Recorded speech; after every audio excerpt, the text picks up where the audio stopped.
Berikut ini adalah beberapa tradisi Islam di Nusantara yang perlu kita ketahui. Tradisi Islam di Nusantara yang pertama adalah halal bihalal. Halal bihalal dilakukan pada bulan Syawal yang berupa acara saling bermaaf-maafan. Setelah umat Islam selesai puasa Ramadan sebulan penuh, maka dosa-dosanya telah diampuni oleh Allah Subhanahu wa taala. Namun dosa kepada sesama manusia belum akan diampuni jika belum mendapat kehalalan atau dimaafkan oleh orang tersebut.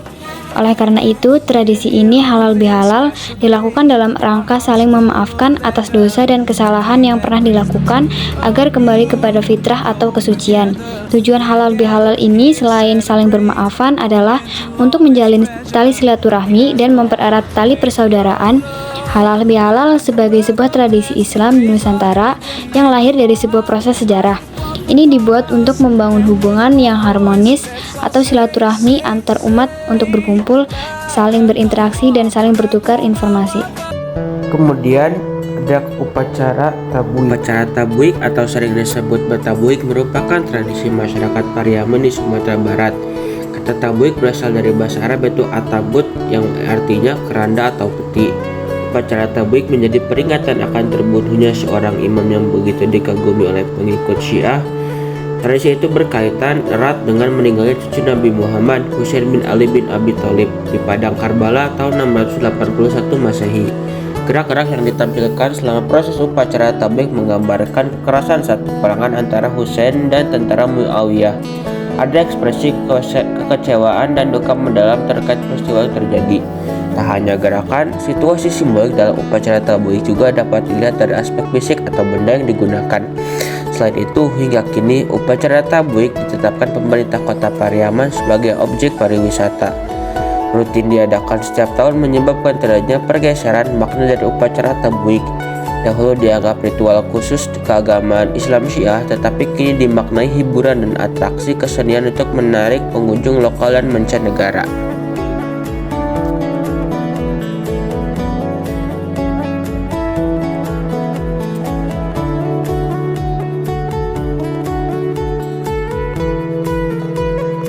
Berikut merupakan tradisi Islam di Nusantara yang ketiga, yaitu tradisi sekaten di Surakarta dan Yogyakarta. Tradisi ini merupakan paduan antara budaya Jawa dan Islam yang dirayakan setiap tahun untuk memperingati kelahiran Nabi Muhammad SAW. Tradisi ini pertama kali dimulai oleh Sultan Hamengkubuwono ke-1 pada abad ke-18.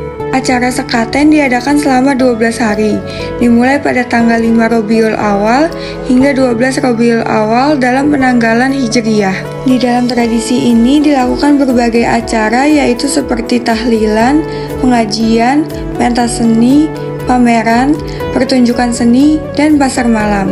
Tradisi ini dilestarikan sebagai wujud mengenang jasa-jasa para wali songo yang telah berhasil menyebarkan Islam di tanah Jawa. Tradisi ini juga sebagai sarana penyebaran agama Islam yang pada mulanya dilakukan oleh Sunan Bonang. Dahulu, setiap Sunan Bonang menyembunyikan gamelan diselingi dengan lagu-lagu yang berisi ajaran agama Islam, serta setiap pergantian pukulan gamelan diselingi dengan membaca syahadat. Perayaan ini biasanya berlangsung di alun-alun utara Yogyakarta dan sekaligus juga dirayakan di alun-alun utara Surakarta.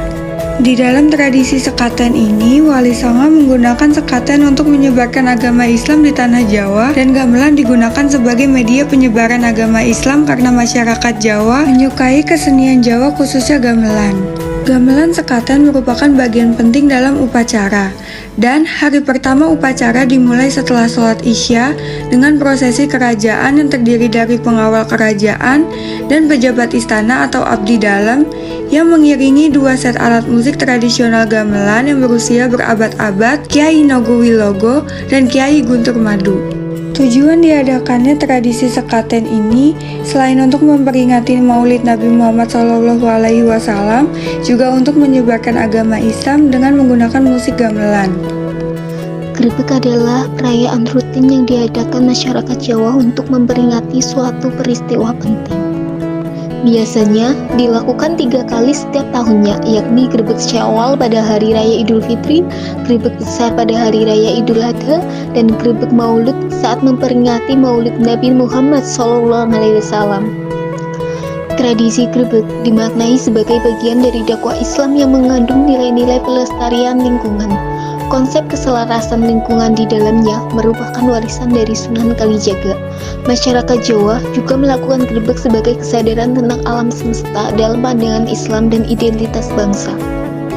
Tujuan perayaan grebek adalah sebagai ucapan syukur terhadap kemakmuran yang diberikan kepada masyarakat. Dilambangkan dengan mempersembahkan gunungan secara berpasangan. Gunungan ini tersusun dari hasil bumi yang dirangkai pada kerangka berbentuk menggunung dan kemudian dibawa berkeliling. Setelahnya, masyarakat akan berebut isi dari gunungan tersebut. Assalamualaikum warahmatullahi wabarakatuh. Tahukah kamu tradisi Jimbungan di Klaten?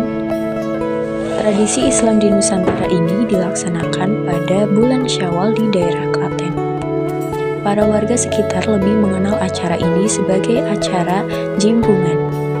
Jimbungan yakni berupa arak-arakan gunungan ketupat dan hasil bumi di Bukit Sidoguro, Krakitan Bayat, Klaten. Gunungan ketupat dan hasil bumi ini akan dibagikan ke seluruh peserta yang mengikuti acara ini. Meskipun terlihat ricuh saat prosesi pembagian ini, sebenarnya ritual ini tetap berlangsung dengan aman. Tradisi Islam di Nusantara ini peninggalan Keraton Surakarta yang digelar 6 hari setelah Lebaran. Ternyata banyak sekali tradisi Islam di Acara Dugderan Semarang. Acara Dugderan adalah sebuah festival budaya yang diselenggarakan di kota Semarang, Jawa Tengah. Tak seperti perayaan budaya sebelumnya, tradisi ini dilakukan untuk menyambut datangnya bulan puasa. Dugderan biasanya diawali dengan pemberangkatan peserta karnaval dari Balai Kota Semarang. Dugderan Semarang menjadi momen di mana masyarakat Semarang berkumpul untuk merayakan dengan berbagai kegiatan seperti pawai budaya, musik tradisional, tarian, serta pameran makanan. Ritual budaya ini akan dilakukan setelah salat asar dengan diawali rapat penting untuk menentukan awal bulan Ramadan setiap tahunnya.